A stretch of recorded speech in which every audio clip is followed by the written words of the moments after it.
ठीक है, चौधरी परवेज इलाही से रिलेटेड हम बात जरूर कर लेते हैं, लेकिन आपने देखा होगा कि उनकी पार्टी के जो लोग हैं, चौधरी शहजाद साहब के बेटे भी हैं, उन्होंने भी ये दरख्वास्त की है कि जी आप वापस आ जाएं, एक फैमिली है, हमारी फैमिली टूट रही है और आप वापस आ जाएं। लेकिन आज भी परवेज इलाही साहब ने कहा डटे रहो, कड़े रहो, ये करो वो करो। तो आपको लगता है कि वो ये सब कुछ इसलिए कर रहे हैं, वो इसलिए कर, सॉरी सर कता कलामी माफ, वो इसलिए कर रहे हैं कि वो जो तहरीके इंसाफ का एक मोबिलाइज्ड वोट बैंक है वो उसको कैश करना चाहते हैं और अपने आप को इस पार्टी का लीडर मतलब के तौर पर सामने लेके आना चाहते हैं और चाहते हैं बाकी सारे उनकी अम्ब्रेला के अंडर आ जाए। बिल्कुल, आपने चूंकि आपका माशाल्लाह बहुत तजर्बा है, आप चूंकि चीज़ों को बहुत इसको आप समझ सकती हैं, जिस लेवल पे आप बैठी हैं आपने इसको बिल्कुल दुरुस्त मतलब है इसको डायरेक्शन के अंदर इसको डायग्नोज किया। परवेज़ इलाही साहब चूँकि उम्र के अभी इस हिस्सा में है कि आगे चूँकि इन लोगों की जो दूसरी और तीसरी जनरेशन है वो अभी सियासत के अंदर MNAs भी हैं, MPAs भी हैं, उनको ये लगता है कि इस वक्त भी उन्होंने जो एस्टेब्लिशमेंट की बात नहीं मानी तो एक वो वाली थी कि जिसमें असेंबली न तोड़ने का, उन्होंने उसमें PTI के चेयरमैन की बात मानी, लेकिन बाकी हवालों से उस तरह एस्टेब्लिशमेंट के आगे खड़े तो नहीं हुए। लेकिन ये है कि उनको बुनियादी तौर पर जो इस वक्त जो मज़ामत कर रहे हैं और कुछ उनके ऊपर जो एलिगेशन है वो कह रहे हैं कि मैं फेस करूंगा, वो ये समझते कि ये बनी बनाई पार्टी है, अगर मुझे मिल जाती है, इसमें ग्लैमर मौजूद है तो आगे हमारे लोग भी यंग होंगे तो उनको पार्टी मिल जाएगी। चूँकि जो पार्टियां इस वक्त पहले काम कर चुकी हैं उनको इस वक्त उठाना या रीलॉन्च करना बड़ा मुश्किल है। तो इस हवाले से चूँकि सियासत में एक फैक्टर हमेशा रहा है कि जब आप रेजिस्टेंस करते हैं मज़ामत की सियासत पॉपुलर होती है, लेकिन ये बाज़ औक़ात माहौल और एनवायरनमेंट के हिसाब से होती है। इस वक्त एनवायरनमेंट मज़ामत की सियासत से ऊपर जाने वाला नहीं है, इसलिए कि लोग बड़े दुखी हैं। लोग ये समझते हैं कि जो हमारे मुल्क में हो गए, ये मुल्क हमने इसलिए बनाया था इतनी कुर्बानियों के बाद, चूँकि इस मुल्क के बनने में और दुनिया के दूसरे ममालिक जो मारूज़ वजूद में आते हैं उनमें बहुत फ़र्क है। तो इस वक्त शायद ये परवेज़ इलाही साहब को ये काम ना आ सके, लेकिन ओवरऑल में चूँकि वो ये देखते हैं कि इमरान खान जब वफाक से निकले थे, बैड गवर्नेंस थी, इंतज़ामी मामलात बहुत पुअर होने के बावजूद, महंगाई मतलब आसमान को छू रही थी, डॉलर कंट्रोल नहीं था, लेकिन उन्हें चूँकि रेजिस्टेंस शुरू कर दी तो वो पॉपुलर होते गए और PDM की गवर्नमेंट दबाव में आती गई। तो परवेज़ इलाही साहब इसको उस एंगल से देखते होंगे, लेकिन ये चीज़ इनको इस वक्त काम नहीं आ सकती। सरदार साहब एक बात बताइएगा, मैं आपसे ज़रा बुज़दार साहब के हवाले से बात करना चाहती हूँ।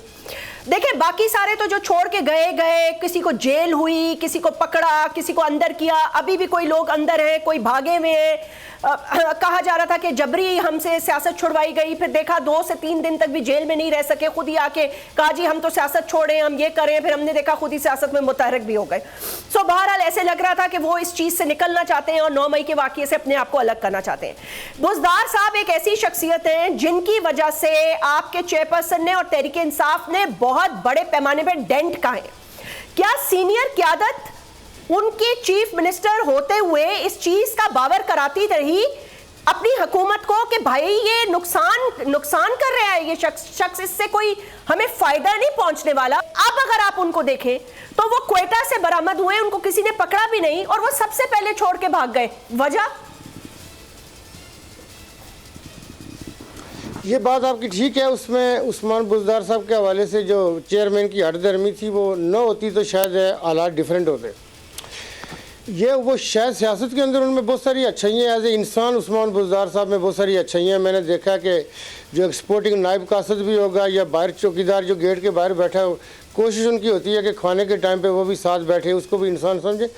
लेकिन मैं आपको बताऊं कि मैं जब पंजाब कैबिनेट में गया तो मुझसे पहले जो मैक्सिमम हमारा जो वहाँ पे एग्रीकल्चर एक्सपो होती है, हम अगर ला सके थे तो 10 मुल्कों के हम जो है रिप्रेजेंटेटिव ला सके थे। जो इवेंट हमने करवाया एग्रीकल्चर मिनिस्ट्री का मैंडेट होता है, लेकिन मैंने जाके तावन किया वहाँ पे, तो 70 मुल्कों के लोग हम लाने में कामयाब हो गए थे, जिनमें दूसरे मुल्कों के सीनियर 3 लोग, कुछ मुल्कों के गवर्नर्स भी मतलब है जो हाई लेवल के ऑफिशियल थे वो लाए।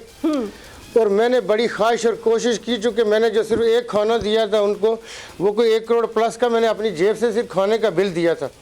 उस्मान बुज़दार साहब को मैंने जोर लगाया और उन्होंने वादा करके रूट लगवा के खाने में नहीं आए। सुबह फिर उसमें था जो हमारा जौहर टाउन में जो हमारा एग्रीकल्चर का जो ऑडिटोरियम है उसमें हमारी कॉन्फ्रेंस थी, उसमें भी नहीं आए। तो वो एक ऐसा दिन था कि मैंने कहा जी मैं रिज़ाइन करता हूँ। मैं वहाँ पे रिटर्न रेजिग्नेशन उनको देख के आ गया, फिर सिफारिशें अपने कॉमन दोस्तों को डाला। उस्मान बुज़दार साहब में शाइनेस थी, वो शाइनेस होने की वजह से बोल्ड नहीं थे। अभी जो उनके पास असल में चूंकि नैब ने कुछ उनकी फाइलें खोली हैं, जिसकी वजह से नैब ने कुछ डीजी खान में रेड्स भी किए। वो चूंकि इनका एरिया बिल्कुल बलूचिस्तान की बॉर्डर के ऊपर है, वहाँ से कोई 15-20 किलोमीटर आगे बलूचिस्तान शुरू हो जाता है।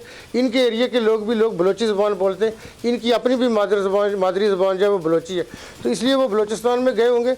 लेकिन ये है कि जो आपने कहा ये बिल्कुल ठीक बात है कि अगर वो खुद भी एहसास करके, तो ये जो प्रेशर था या जो कमिटमेंट उनकी उस लेवल पे होनी चाहिए थी वो नहीं दिखा सके, उनको दिखानी चाहिए थी। तो इसका मतलब वो कभी भी वसीम अकरम प्लस नहीं थे, लेकिन बस उनको मजबूरी के तौर पर फिट किया हुआ था, चाहे पंजाब चाहे हाथ से ही क्यों ना निकल जाए, और अगर वो मजीद रहते तो शायद निकल भी जाता।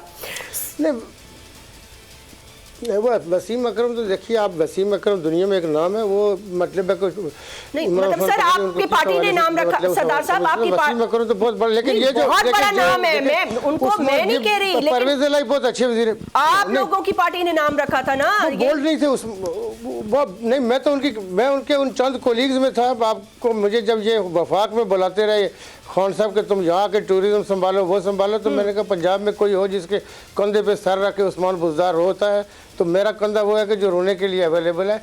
उनकी वालदा साहिबा मेरा बहुत ज़्यादा वो मतलब अपने बच्चों की तरह करती थी, क्योंकि उनको पता था कि मुझे उस्मान बुज़दार की सीट पे मेरी नज़र नहीं है, मैं मुखलिसाना मशवरे देता था। तो मैंने कई दफ़ा खान को कहा कि मैं वफा गया गया तो ये क्या करेगा, लेकिन उनमें वो जो पंजाब बड़ा सूबा है, इसमें बड़ी डायनामिक, बल्कि मैं ये कहता हूँ कि आपके 2 कम अज़ कम डिप्टी चीफ मिनिस्टर होने चाहिए। इतने देखें हमारे मुल्क का साइज़ और अफगानिस्तान का एक कितना है। अफगानिस्तान में 32 सूबे, हमने इतनी बड़ी इकाइयाँ बनाई हुई हैं, उसकी गवर्नेंस नहीं हो सकती, आम आदमी को रिलीफ नहीं मिल सकता। सरदार साहब मेरे दो बनानी पड़ेगी ताकि आम आदमी को रिलीफ मिले। जी बिल्कुल ठीक है, हम तो इस पे बहुत अरसे से बात कर रहे हैं, लेकिन अगर कोई हुकूमत इनिशिएटिव लेगी तो ये होगा कि सूबों की, हम छोटे सूबों की बात करते हैं, लेकिन आपको पता है कि अपनी सियासत की वजह से लोग इसको बनने नहीं देते। अगर ये वीडियो आपको पसंद आई है तो इस चैनल को सब्सक्राइब करें और बेल आइकन को क्लिक करें। इंतजार था ना, चलो इस बार वो करते हैं जो इससे पहले किया ही नहीं। किस्मत की आंखों में आंखें डाल के जीतना होगा, सब में है शेर जैसी आंख। जर्रा जर्रा भी हर कंटेस्टेंट को लगेगा पहाड़। लड़खड़ाना नहीं है, खोल दो अपने पंख अगर आसमान छूना है। अबे लग रहा है ये सब पहले भी कहीं सुना है। एंटरटेनमेंट की गारंटी जनाब, क्योंकि यहाँ खेलोगे कूदोगे तो बनोगे नवाब। खुश रहो पाकिस्तान। खुश रहो पाकिस्तान, बुध और जुमेरात शाम 7 बजे सिर्फ बोल एंटरटेनमेंट पर। सब्सक्राइब करें और बेल दबाएं ताकि कोई खबर रह न जाए।